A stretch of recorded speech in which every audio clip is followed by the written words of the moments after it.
Olá, pessoal! Eu sou a professora Juliana e hoje nós vamos aprender sobre formas quadráticas.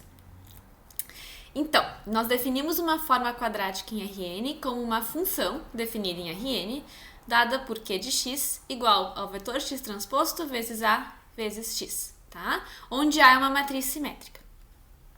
Então, a forma mais simples que a gente tem é a forma em que a matriz A é a própria matriz identidade.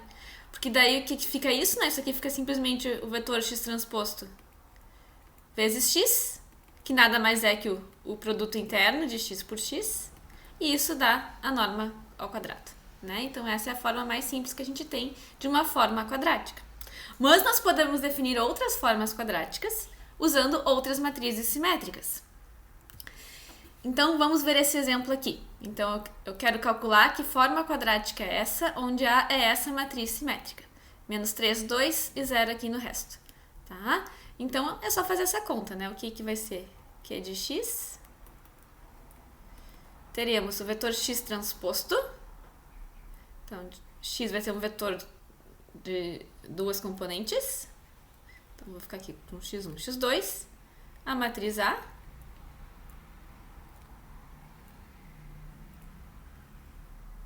E o vetor x.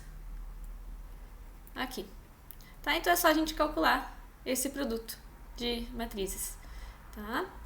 Então o que vai dar isso?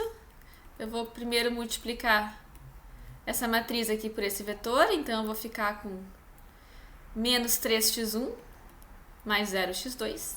E aqui eu vou ter 0x1 mais 2x2. Né? E isso vai dar, então, linha vezes a coluna, né? Então eu vou ficar com x1 vezes menos 3x1, vai dar menos 3x1 ao quadrado, mais x2 vezes 2x2, vai ficar com mais 2x2 ao quadrado. Tá? Então essa aqui é a forma quadrática. Tá? Definida através dessa matriz assimétrica. Ok? E a gente observa, então, que justamente esse elemento aqui, o menos 3, ele aparece aqui. Né? Então, o coeficiente do x1 ao quadrado e o coeficiente do x2 ao quadrado veio daqui. Certo? Bom, então agora a gente vai fazer esse mesmo tipo de exercício, só que com uma matriz 3x3, e eu não tenho zero fora da diagonal principal, né? Até tenho zeros aqui, mas aqui eu tenho elementos distintos, tá? Mas é uma matriz simétrica, então a gente pode calcular essa forma quadrática. Então, como é que vai ficar isso aqui? Mesma coisa, só que agora o vetor x é um vetor de 3 componentes. Então, multiplicando essa matriz por esse vetor, eu vou ficar com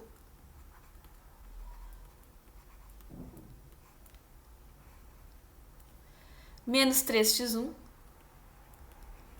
mais 0x2 mais 3 meios de x3. Aqui eu tenho 0x1 mais 2x2 menos x3. Deixa eu aumentar aqui um pouquinho. E aqui eu tenho 3 meios de x1 menos x2 mais x3. Ok? Bom, então agora eu vou fazer o produto desse vetor por essa matriz. Eu vou ficar com menos... Então, x1 multiplica esse primeiro termo aqui, vai ficar com menos 3x1 ao quadrado, mais 3 meios de x1 vezes x3. x2 multiplica 2x2 menos x3, então ficamos com 2x2 ao quadrado menos x3 vezes x2. x3 multiplica essa linha aqui, então eu vou ficar com 3 meios de x1, x3.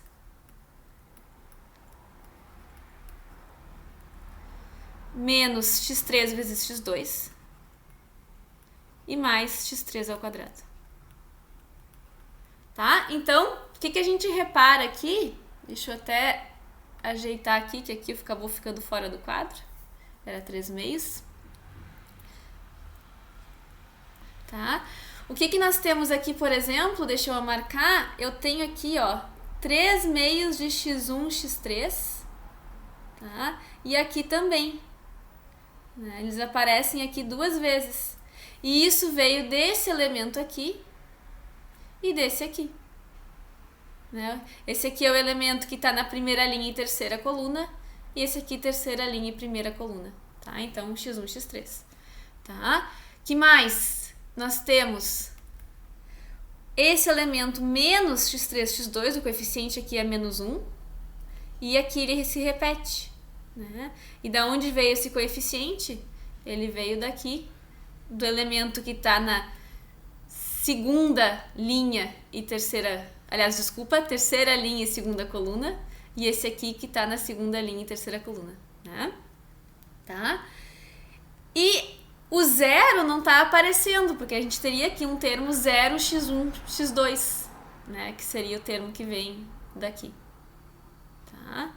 E claro, os elementos da diagonal, o menos 3 ficou o coeficiente do x1 ao quadrado, o 2 o coeficiente do x2 ao quadrado e o 1 o coeficiente do x3 ao quadrado. Ok? Então, como é que ficou a forma quadrática Q de x?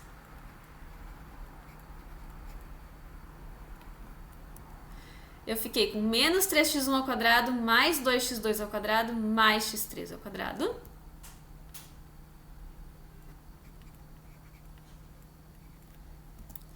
E nós temos ainda esses termos mistos aqui, o menos 3 meios de x1, x3, mais 3 meios de x1, x3, dá 3x1, x3.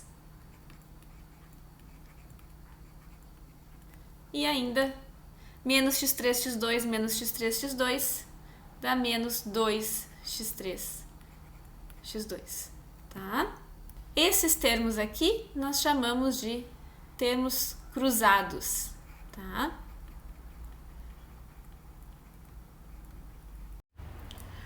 Bom, agora nós podemos pensar em fazer o caminho inverso, né? Ou seja, nós podemos pensar, dada essa forma quadrática, qual é a matriz simétrica associada? Como é que a gente faz isso? Bom, na diagonal principal da matriz simétrica, nós vamos colocar os coeficientes dos termos quadráticos. Então, nós vamos ter que a diagonal principal da matriz A será menos 3, 2 e 1, certo? Agora, na primeira linha e terceira coluna aqui, e na terceira linha e primeira coluna, nós vamos colocar em cada lugar a metade do coeficiente do x1, x3. Então, aqui nós vamos ficar com 3 meios e 3 meios, tá? Já na segunda linha e terceira coluna, então aqui, e na terceira linha e segunda coluna, nós vamos colocar a metade do coeficiente do x3, x2, ou seja, menos 1 em cada um. Então, ficamos com menos 1 aqui e menos 1 aqui. Bom, e de fato, não aparece, mas nós possuímos um termo aqui que é 0, x1, x2, ok? Então, aqui na primeira linha e segunda coluna vai o 0, assim como na segunda linha e primeira coluna. Tá? E essa vai ser a matriz A associado a essa forma quadrática, e essa matriz é uma matriz simétrica, ok? Bom, nós podemos realizar uma mudança de variável numa forma quadrática, tá? E a gente define essa mudança de variável como uma equação dessa forma. A gente escreve a variável x como uma matriz P vezes o vetor y, onde P é uma matriz invertível. E o y, se o x tem Rn, o y também tem Rn. Né? Ou então dessa maneira, né? Já que P é invertível, eu posso definir a mudança de variável também dessa maneira aqui. Y igual a matriz inversa de P vezes o vetor x. Tá? Mas o que acontece se a gente fizer essa mudança de variável em uma forma quadrática? Então, eu tô lá com o meu vetor x, Q de x. Eu tô lá com a minha função Q do vetor x igual a x transposto vezes a matriz A simétrica vezes o vetor x. Né? Aí eu faço essa mudança de variável.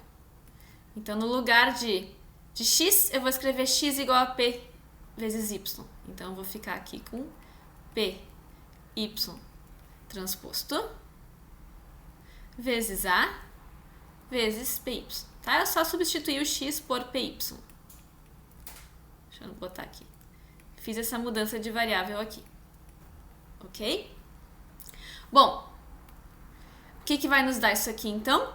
Como aqui eu tenho a transposta, isso aqui é a mesma coisa que y transposto vezes p transposto vezes a vezes p vezes y.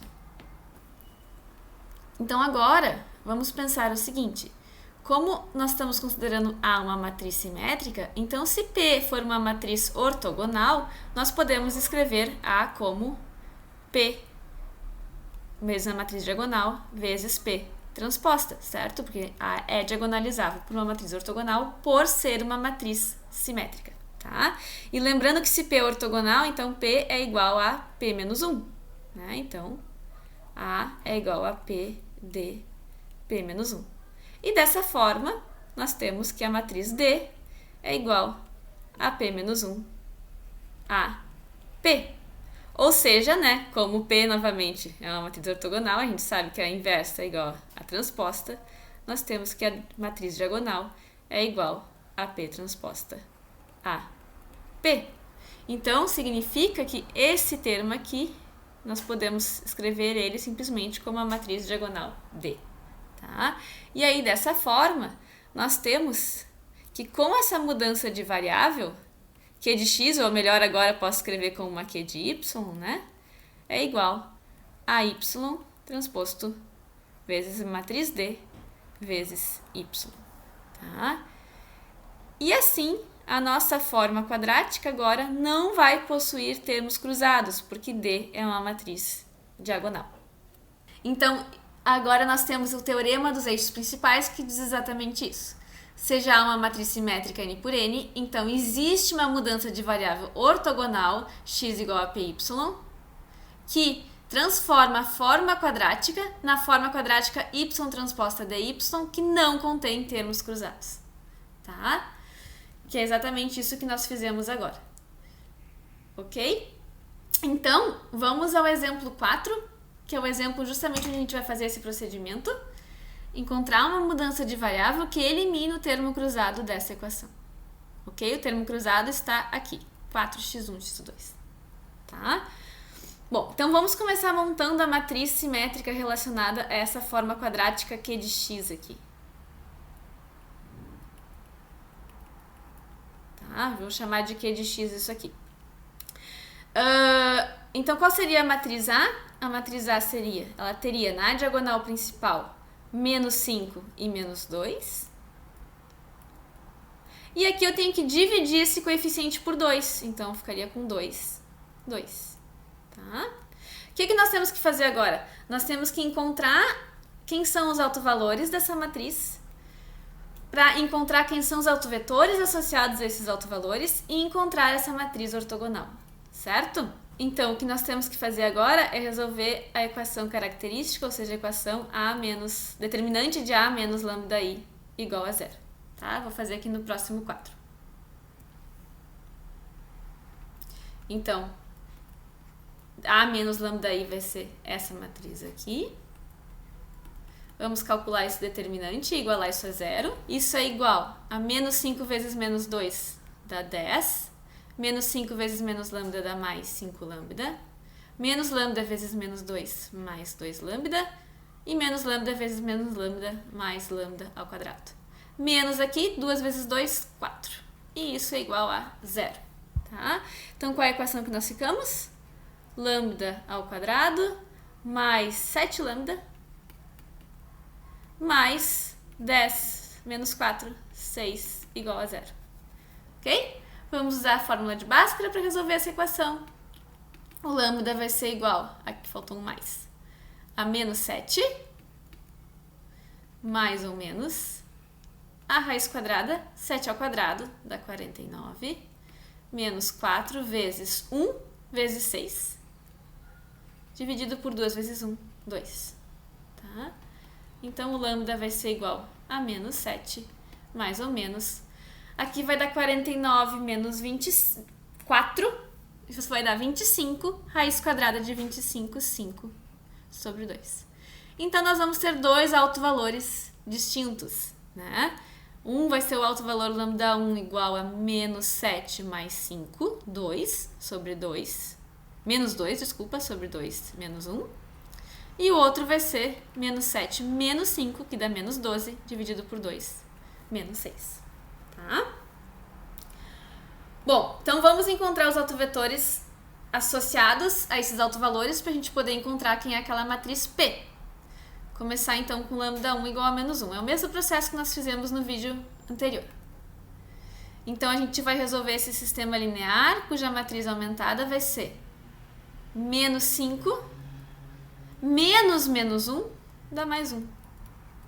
Aqui é 2, 2.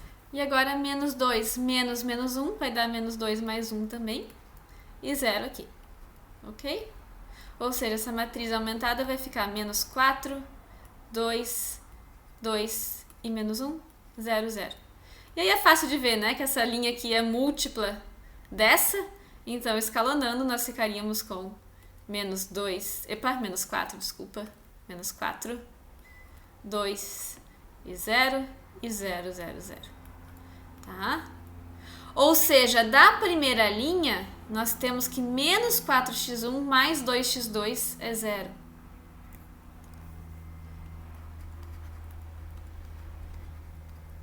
Ou seja, o x1 é igual a menos 1 meio de x2.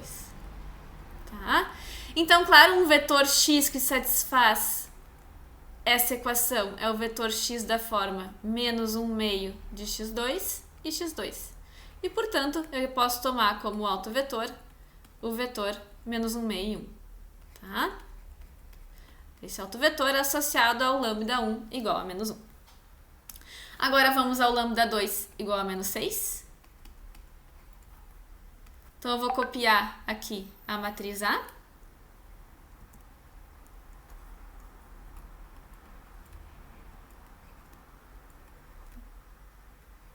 E agora subtrai o lambda, né? Então vai ficar menos menos 6, dá mais 6, mais 6. Mas estou escrevendo a matriz aumentada. Ou seja, isso aqui vai ficar 1, menos 2, menos 2. Epa, aqui é menos 2 também. 6 menos 2 vai dar 4. E novamente, uma linha, faltou zeros, uma linha múltipla da outra. Né? Então, de novo, escalonando, nós vamos ficar com a primeira linha igual e a segunda linha toda nula. Tá? Portanto, da primeira linha nós temos que x1 menos 2x2 é 0. Ou seja, o x1 é igual a 2x2. E, da mesma maneira, um vetor x que satisfaz essa equação é o vetor 2x2 com x2 livre e x2. Tá? Então, nós podemos tomar como autovetor o vetor 2 e 1. Observem que V1 vezes V2 vai dar 0. V1 produto interno com V2. Isso aqui vai dar 0. Então, esses vetores são ortogonais. Tá? Para montar a matriz ortonormal, com colunas ortonormais, nós ainda temos que dividir, então, esses vetores pelas suas normas. Tá? Qual é a norma de V1? Vamos fazer aqui do lado. A norma de V1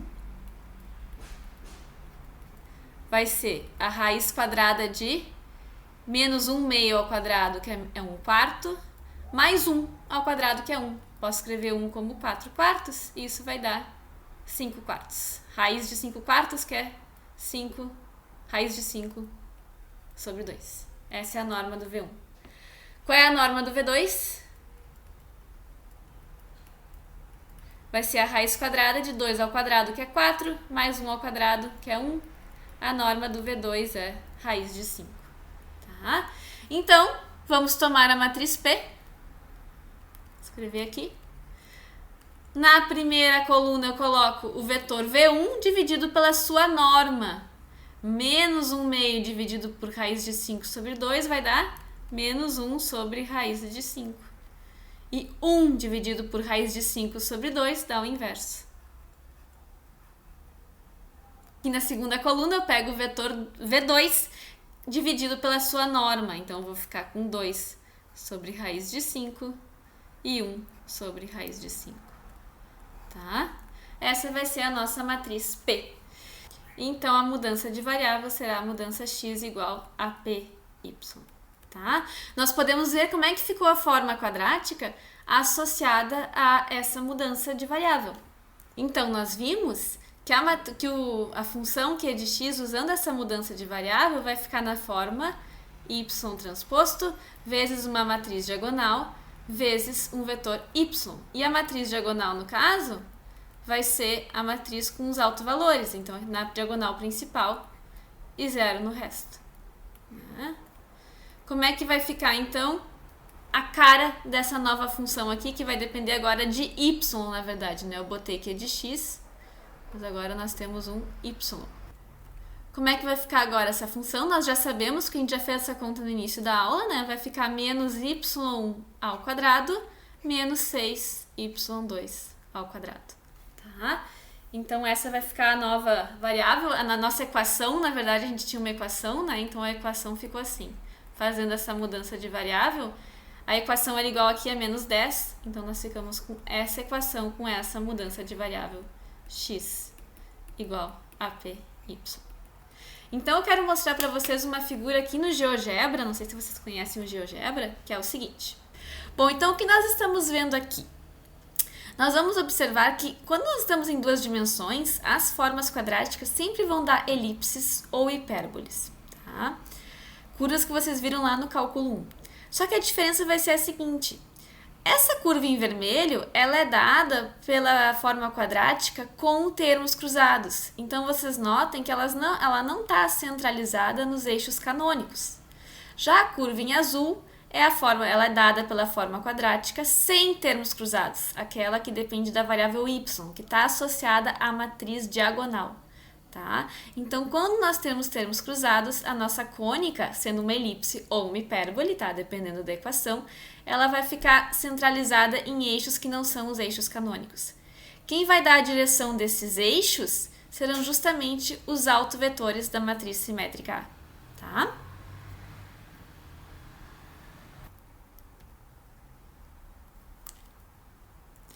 Eu vou deixar isso como uma observação, então. Uma forma quadrática, que é de x igual a x transposto a x. Então, em duas dimensões, tá? Então, eu tô pegando x no R2. Tá? Ela vai ter dois tipos de desenho, ok? Ou ela vai ser, então, uma elipse. Tá? Ou ela ainda vai ser uma hipérbole. Não sei se vocês estão lembrados ali da aula de cálculo, vai ser alguma coisa desse tipo aqui.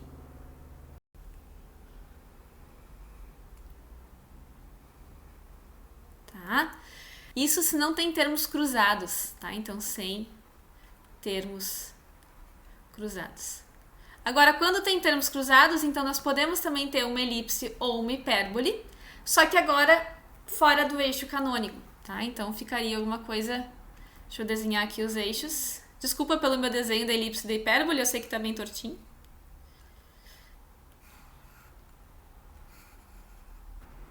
Tá? Então, fica isso aí como observação. Esse aqui, então, seria com termos cruzados. Certo? Bom, nós podemos classificar essas formas quadráticas, então nós temos essa definição. Nós vamos dizer que a forma quadrática é positiva definida se q de x é sempre maior que zero para todo x diferente de zero. Positiva semi-definida se q de x for maior ou igual a zero.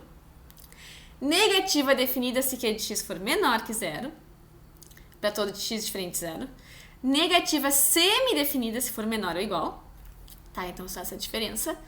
E se o x for às vezes positivo, às vezes negativo, então ela é indefinida. Tá? Então é assim que a gente vai fazer a classificação dessa forma quadrática. Bom, nós podemos fazer essa classificação através de autovalores por causa desse teorema aqui, formas quadráticas e autovalores. Seja A uma matriz simétrica n por n, então a forma quadrática, que é de x, é positiva definida se e somente se todos os autovalores de A são positivos. Tá? Então, eu sei que se todos os autovalores forem positivos, q de x vai ser sempre maior que zero. Tá? Então, digo que ela é positiva definida. Negativa é definida se só C todos os autovalores de A são negativos. Tá? E indefinida se A possuir autovalores positivos e negativos. Então, no nosso exemplo, nós tínhamos essa função quadrática aqui e nós achamos dois autovalores da matriz simétrica, A, que era o menos 1, e o outro o menos 6. Ambos são positivos. Então, eu posso dizer que Q de x é negativa. Definida. Ok? Muito bem, então com isso, nós vamos encerrar essa aula. Muito obrigada!